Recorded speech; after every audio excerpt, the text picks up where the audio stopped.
പ്രിയമുള്ള വിദ്യാർത്ഥികളെ, ധർമ്മസമരത്തിനൊരുങ്ങുക. വൽതകും മിൻകും ഉമ്മ യദ്ഊന ഇലൽ ഖൈർ. ഒരു ഉമ്മത്ത് നിങ്ങളിൽ ഉണ്ടാകട്ടെ. എങ്ങനെയുള്ള സമുദായം? നന്മയിലേക്ക് ക്ഷണിക്കുന്നവർ. വയഅ്മുറൂന ബിൽ മഅറൂഫ്. നന്മ കൽപ്പിക്കുന്നവർ. നമുക്ക് കൽപ്പിക്കാനുള്ളത് നന്മയാണ്, ധാർമ്മികതയാണ്. വയൻഹൗന അനിൽ മുൻകർ. നമുക്ക് വിരോധിക്കാനുള്ളത്, തടയാനുള്ളത് തിന്മകളാണ്. അവരാണ് വിജയം വരിക്കുന്നവരെ എങ്കിൽ നമ്മൾ ഇതാ നന്മയുടെ പ്രഖ്യാപനങ്ങളുമായി നന്മ കൽപ്പിക്കാൻ യാത്ര പുറപ്പെടുകയാണ്. നമ്മുടെ വിശ്രമം ഖബറിലാണ്.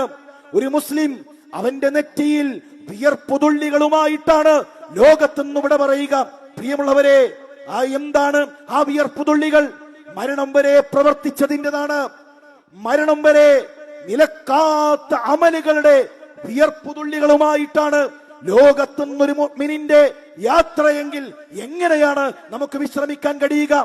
ഈ മഹാസമ്മേളനം കഴിഞ്ഞ് ഇനിയൊന്ന് വിശ്രമിക്കട്ടെ എന്ന് നമുക്ക് എങ്ങനെയാണ് തോന്നുക?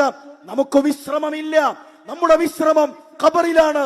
ഇന്നു മുതൽ പ്രബോധന പ്രവർത്തനത്തിന്റെ അണയാത്ത അമലുകളുടെ, പ്രവർത്തനങ്ങളുടെ, പ്രവർത്തന നൈരന്തര്യങ്ങളുടെ, പ്രാർത്ഥനാ നിർഭരമായ രാത്രികളുടെ ദിവസങ്ങളാണ് നമുക്കുള്ളത്.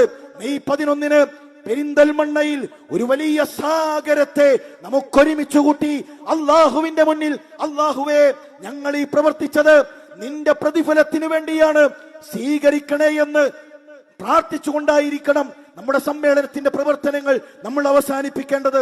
അതുകൊണ്ട് പ്രിയമുള്ളവരെ, വിജ്ഞാനം നുകർന്ന്, വിജ്ഞാനം പകർന്ന്, പരസ്പരം പ്രാർത്ഥിച്ച് നമ്മുടെ ധർമ്മസമരത്തിന്റെ യാത്ര നമ്മൾ ആരംഭിക്കുകയാണ്.